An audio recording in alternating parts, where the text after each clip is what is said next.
I checked the board 3 times, room 4B occupied. But I had discharged that patient myself at 4 o'clock that afternoon. I watched her walk out to her daughter's car. I updated the chart with my own hands. So I still don't know who pressed the call button in 4B at 3 in the morning, and I don't know why, when I finally answered it, the bed was still warm. Welcome back. It's just you, me, and the dark tonight. 3 true stories, all sent in by people who work the night shift. From the hours when hospitals are supposed to be sleeping. Turn the lights down, get comfortable, let's begin. I've been a nurse for 11 years, 9 of them on nights. People assume the night shift is the frightening one because of the things that happen to patients. It isn't. Most nights, nothing happens at all. That's the part nobody tells you when you start. The floor gets so quiet, you can hear the vending machine humming from the far end of the hall. You can hear the elevator cables settle. You learn to love that quiet. After a while, you trust it completely. And that's the mistake. I worked a med-surg unit on the 4th floor of an old building, the kind of place with radiators that knock in the walls and windows painted shut a decade ago. We had a big whiteboard at the nurses' station, and next to it a digital board that mirrored the whole floor. Every room, every bed, updated live from the system. Green meant occupied, grey meant empty and clean. On a slow night, that board was the only thing that moved. I'd sit there with my coffee and watch it the way other people watch a fire. Room 4B belonged to a woman I'll call Mrs. Aldous. She was in her 70s, in for a minor procedure, and she was one of those patients who make the job feel like it means something. Sweet, grateful for everything. She healed fast, and her daughter came at the end of my afternoon overlap to take her home. I wheeled her down to the loop myself, the way I always do. I remember she patted my hand in the elevator and told me to get some rest, dear. I remember watching the taillights pull out of the drive. Then I went back up, closed out her chart, and the board flipped 4B to grey. Empty, clean, done. Around 1 in the morning, I looked up from my paperwork, and 4B was green again. My first thought was that the system had hiccuped. It did that sometimes. Double-loaded an old entry, ghosted a discharge that hadn't synced, so I clicked into the room's file to clear it. But the file didn't show Mrs. Aldous. It showed an active patient, no name, admitted that night, an hour ago, and there were vitals feeding in. Live. A heart rate sitting at 58, slow and even, the way a sleeping person's heart beats. I picked up the phone and called down to admitting. The woman there checked twice. There was no record of anyone being placed in 4B. As far as the entire hospital was concerned, that room had been empty since 4 that afternoon. Now, I want to tell you I marched right down the hall. I didn't. I sat at that station for a long time, watching that number breathe on the screen. 58. 57. 58. And I told myself the thing you always tell yourself. The thing that lets you keep doing the job. It's a machine. Machines are wrong all the time. A loose sensor, a crossed wire, a glitch in a building older than I was. There is always a reason. I'd seen that board do strange things before. Once it listed a patient in 2 rooms at the same time. Another night it kept a discharged man green for a full hour before the system caught up to reality. Every time there had been an explanation by morning, something dull, something with a name I could write in a report and forget. So I built the explanation first before I even stood up. A sensor left plugged into the wall panel, static pooling in an old circuit. I held onto it like a railing. I held onto it the whole way down the hall. I held onto it right up until the moment I put my hand on that blanket. Then I got up, and I walked down there to prove it to myself. The hallway lights are dimmed at night, every 3rd fixture, so the corridor goes to this long stretch of shadow and pale, all the way to the end. 4B was the last room, past the linen closet where the hall gets darkest. The door was closed, and through the little window set into it, I could see the bed. And I could see there was someone in it, a shape under the blanket, the slow, steady rise and fall of someone breathing in their sleep. I told myself it was a pillow, a bunched-up blanket, a trick of that terrible half-light. I knocked, soft, out of habit. You always knock. And I pushed the door open. The bed was empty, made, the corners tucked the way I had tucked them that afternoon, but the blanket was warm, not room warm, body warm. The specific heat of someone who had been lying there a moment before. I opened the door.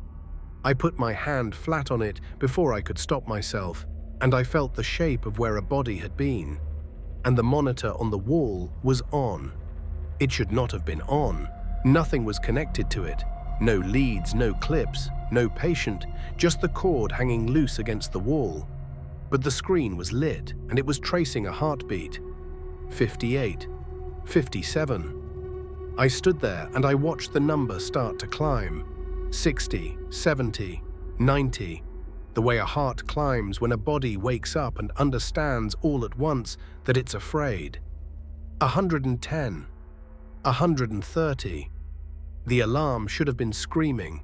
It stayed silent. And in that silence, right up close to my ear, close enough that I felt the air move against my skin, I heard a woman's voice, thin and tired and confused. It said, "I want to go home now."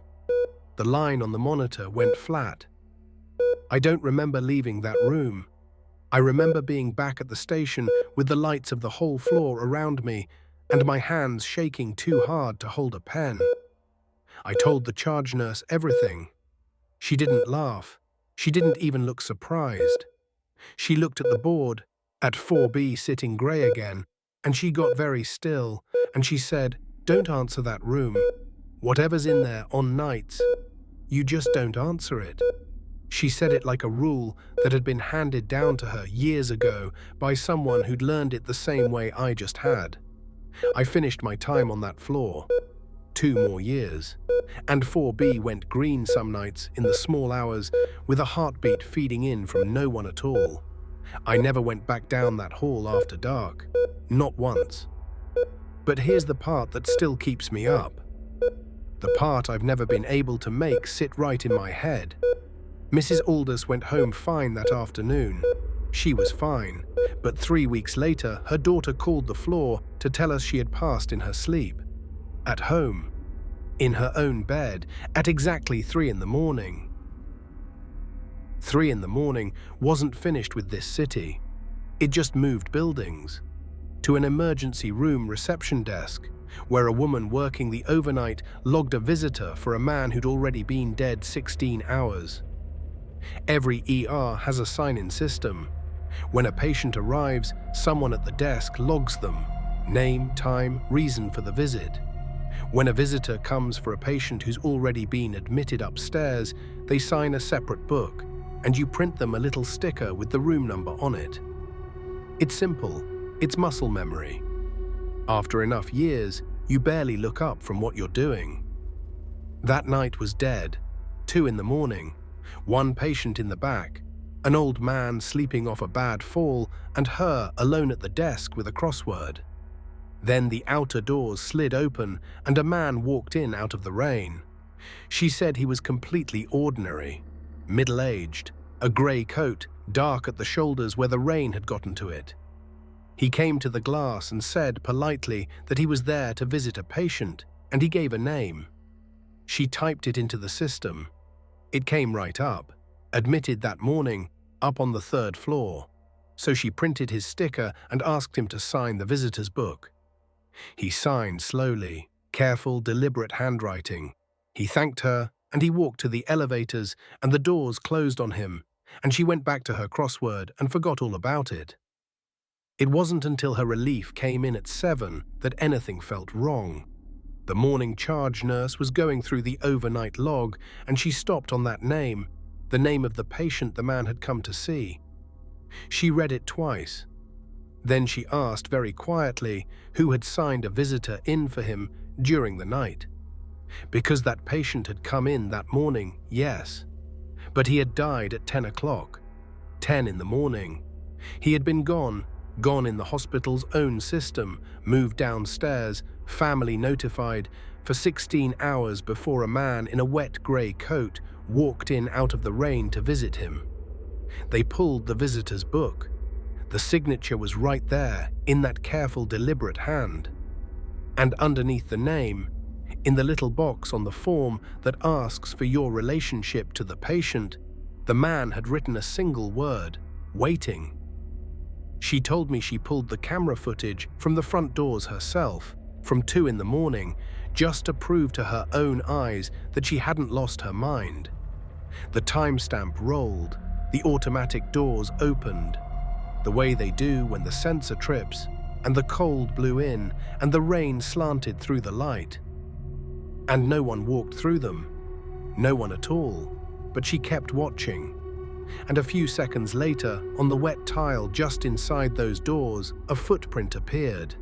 Then another, bare and wet, pressing themselves into the floor out of nothing, walking one slow step at a time across the empty lobby toward the elevators, toward the doors that would carry a visitor up to a man who had been dead for 16 hours.